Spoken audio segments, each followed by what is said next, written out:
Hey everyone, my name is Wedoo and welcome back to everything you can do in The Witcher 1. Let's jump into it. Right after clearing the crypt of the ghouls and having an encounter with the beast for the second time, we need to go to the Merchant's Gate and talk with Mikkel. However, we notice that some salamander bandits are harassing Kalkstein for his alchemy supplies. We need to fend off, having the help of Mikkel. In the prologue, if you choose to side with Vesemir and fight the Frightener, this battle will have been a little bit different. When you defeat all your opponents, Kalkstein will approach you and you get one decision slide. I know all too well what they're after. To use the stolen secrets, Salamander needs equipment. Without it, the Witcher's mutagens are useless. They almost grabbed Kalkstein and his treasures. They almost succeeded at Kaer Morhen. Almost makes a huge difference.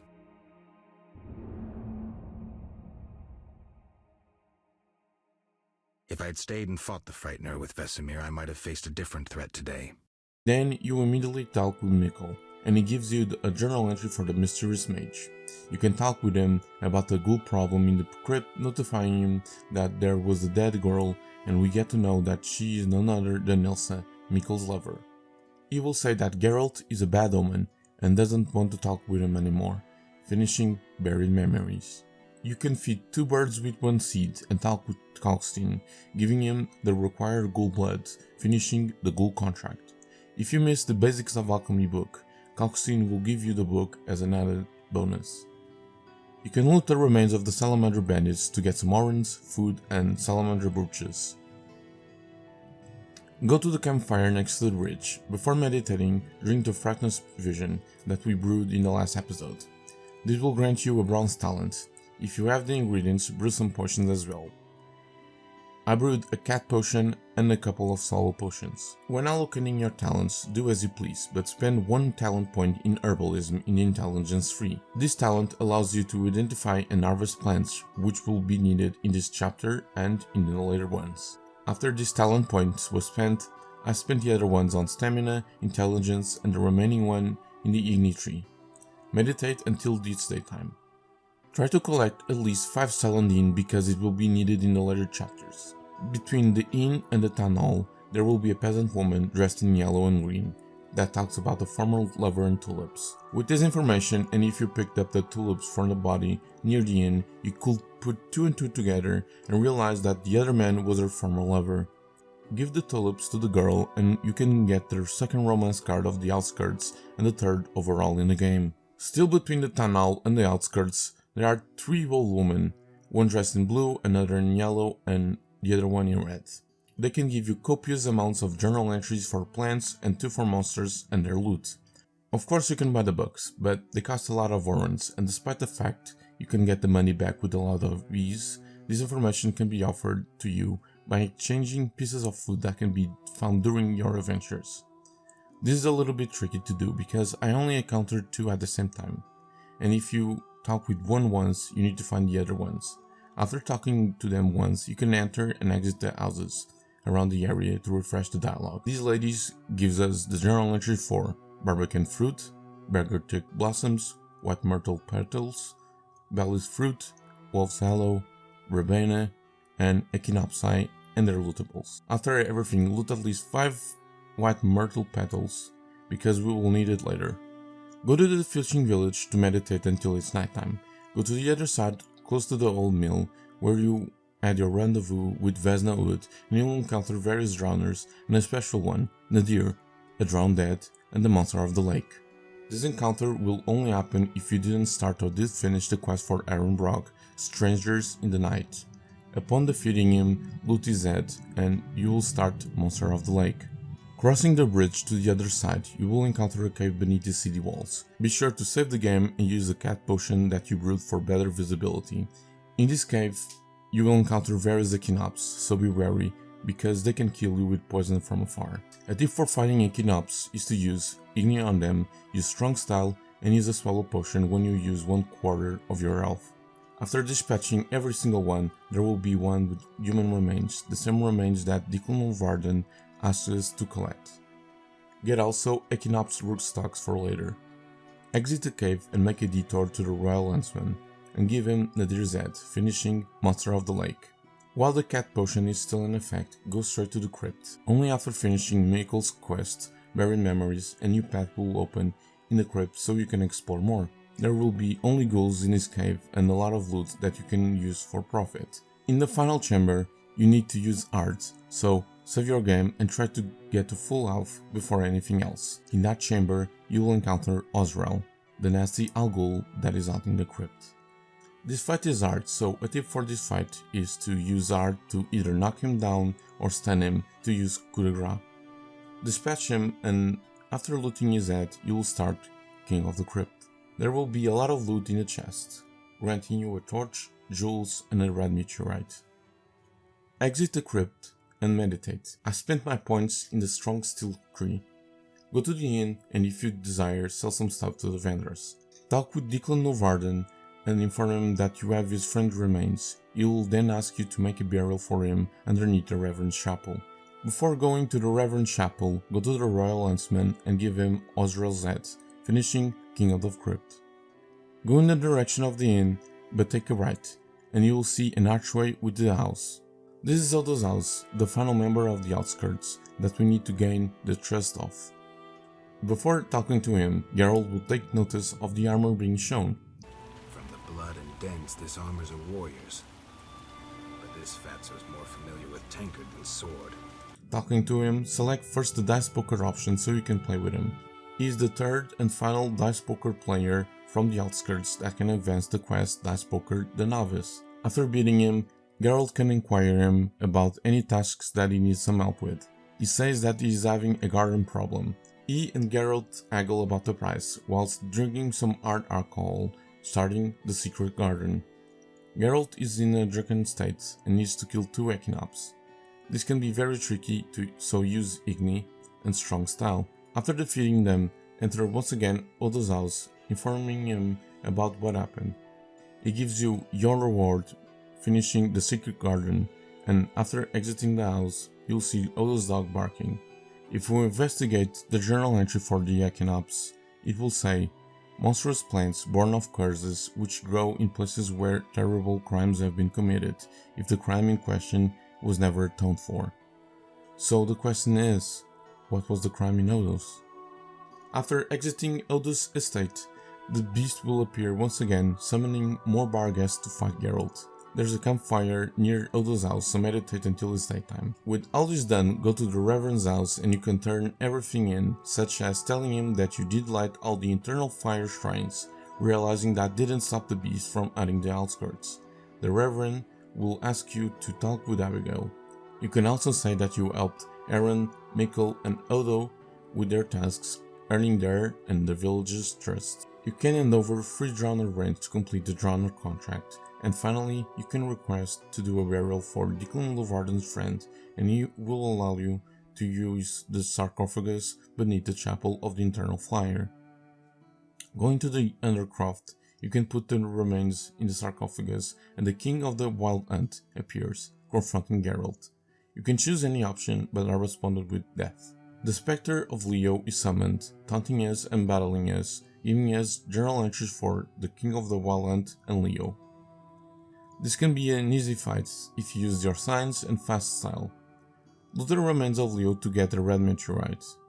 Exit the Undercroft and go straight to the inn. If you feel like you have a lot of stuff in your inventory, be sure to talk with innkeeper Olaf and store items that you don't need right now. Ask for a room and meditate, and level up again. I used 1 point in fast steel, the other in group steel, and the final one in stamina. Talk with Lovarden about his friend's burial, and he will be more than happy to know that he had somewhat of a burial.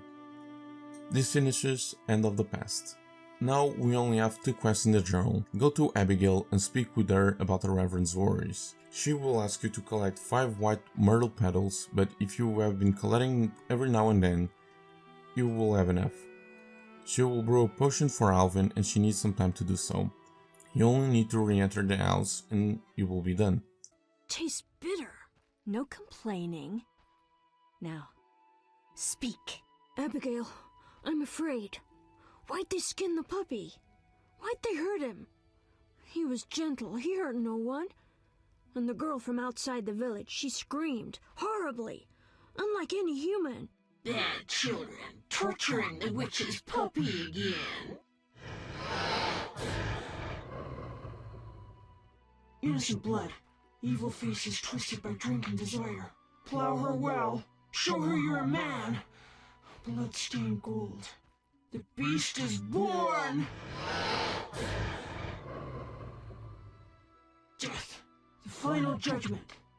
The beast has met its end once. It doesn't fear death. It is death. How will you defeat human villainy? With your sword? You who died and still walk amongst the living. Who has summoned me? Enough. This could end badly. Abigail, break the trance. As you wish. By the power of the 7 spheres, leave this body. I compel you. Begone! Oh, I'm sleepy. Alvin, go to bed.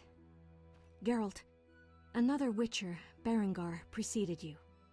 He left these missives. Thanks. Farewell. After the cutscene, Syl will give you Berengar's notes on the beast and the Hellhound Soul Scroll, giving you the formula for Hellhound Soul, as well as adding a journal entry for Hellhound and the Trace of Beyond. Heading over to the Reverend once again, telling him what happened over in Abigail's house. If you need to do something else, like explore or talk with someone, I advise you to do it now before talking to the Reverend once again. Almost every one of the outskirts disappears. When you are ready, talk with the Reverend one last time, asking him about the Salamander's hideout. We need to recover the key from the innkeeper Olaf. Heading over to the inn, troublemakers are harassing Shani, so we need to deal with them. After that, Shani talks with us and we inform her about what has been happening in the area. Sadly, Olaf is dead, so we need to retrieve the key from his body. Go to the hideout. We see 2 salamander bandits confronting us. Dispatch them and enter the house. This can be a very difficult fight, but if you use your potions, group style and your science, you can make quick work of them. Geralt notices Aaron Brock's crates in the hideout. Going down, you will encounter more salamander. After some talking, you will discover the identity of the mysterious mage, Azar Zaved. Defeat everyone and Alvin will approach you. After talking with him, you get a journal entry for Alvin.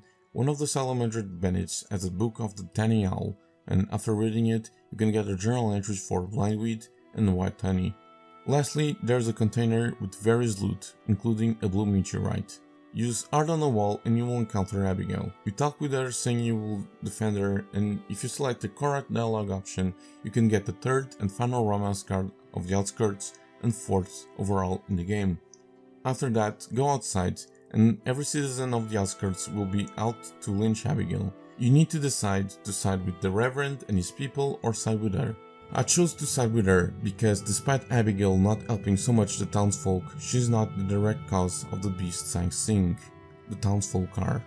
The Reverend estranges his daughter, Aaron is having illegal dealings and selling out elves for gold, Mikkel sexually abused his lover and she killed herself, and Odo killed his brother and buried him in his garden. Also, if you choose to side with her, you can meet again in a later chapter and she can help you with a lot of tasks. Since the beginning of time, woman has been the nest of all evil, the tool of chaos, party to the conspiracy against the world and the human race. Woman is ruled solely by corporal lust. To satisfy her insatiable hunger and unnatural desires, she gladly serves demons. They intend to kill us. Don't be afraid.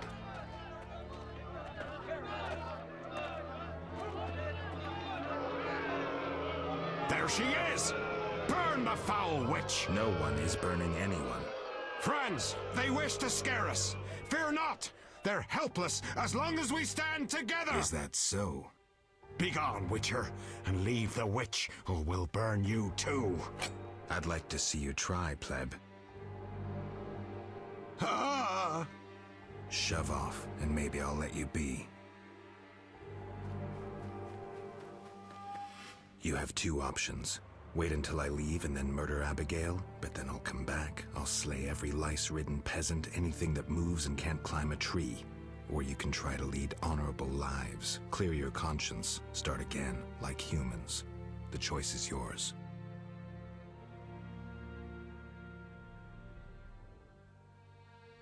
Thank you, Geralt. Let's go. We need to deal with the beast.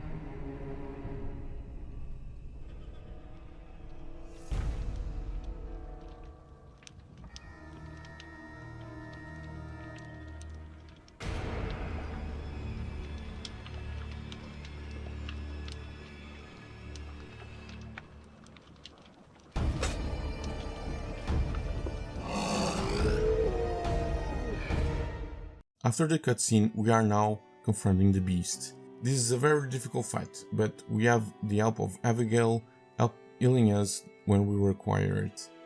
The only focus of the fight should be on the beast, so one tip is to stun or knock him down to instant kill. From the beast, loot the treasure of the beyond. After that, the people of the outskirts will revolt against Geralt and fight him. Compared with the beast, they are a pushover, so you can deal with them with ease. Abigail will thank you and be on her way. This ends of Monster and Man. Loot the Reverend for the letter of safe conduct and go to the inn to get Shawnee. We need to go to the Mills Gate to get to the city. We are stopped by Mikkel and we get arrested. Next time we'll check the first half of chapter 2 because there's a lot to go over. Thank you so much for supporting me. If you enjoyed it, leave a like and a comment. Feel free to subscribe as well. I upload every Saturday 5 PM British Standard Time. My name is Wedoo and see you guys later. Bye bye!